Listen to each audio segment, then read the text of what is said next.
Hi. நிறைய பேர் சொல்லுவாங்க பணம் வந்துட்டா நிறைய பேரோட குணாதிசயம் வந்து மாறிடும் அப்படின்னு சொல்லி சொல்லுவாங்க. ஆக்சுவலா பணம் வந்தோடனே இப்படி குணாதிசயத்தை மாத்துறது வந்து ரொம்ப ஒரு கேவலமான செயல். எப்பயுமே ஒரே மாதிரி இருக்கணும்.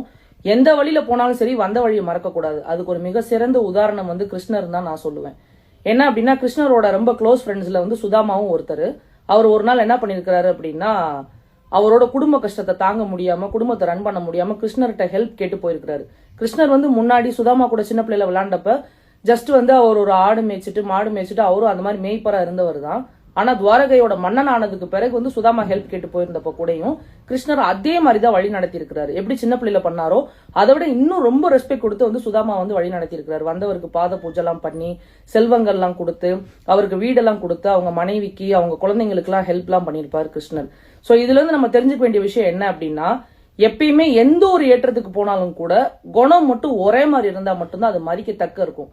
ஏன்னா அந்த டைம்ல வந்து சுதாமா கிருஷ்ணர்கிட்ட என்ன சொல்லுவாருன்னா, நீ மாறவே இல்ல கண்ணா, நீ இன்னும் அதே மாதிரி தான் இருக்க, நான் கூட உங்ககிட்ட ஹெல்ப் கேட்கறதுக்கு தயங்கிட்டு இருந்தேன், நீ என்ன நினைப்பியோன்னு. ஆனா நீ வந்து குணத்திலேயும் மன்னன்றதை ப்ரூவ் பண்ணிட்ட, ஒரு நாட்டுக்கு மட்டும் மன்னன்ல உன் குணத்திலேயும் நீ மிக சிறந்த ஒரு மன்னன்றதை ப்ரூவ் பண்ணிட்டேன்னு சொல்லியிருப்பாரு. சோ இதுல இருந்து நம்ம தெரிஞ்சுக்க வேண்டிய விஷயம் என்ன அப்படின்னா காசு பணம் வந்த உடனே வந்து கேரக்டர் வந்து டிஃபரன்ஸ் காட்டுறது, எல்லார்ட்டையும் வந்து அப்படி ஈக்குவலா ட்ரீட் பண்ணாம ஒரு மாதிரி நடந்துக்கிறதெல்லாம் தயவு செய்து செய்யாதீங்க. அது ரொம்ப சீப்பான ஒரு விஷயம். ஏன்னா அந்த காலத்துல இறைவனே பாருங்க எப்படி வாழ்ந்திருக்கிறாருன்னு. Have a happy day.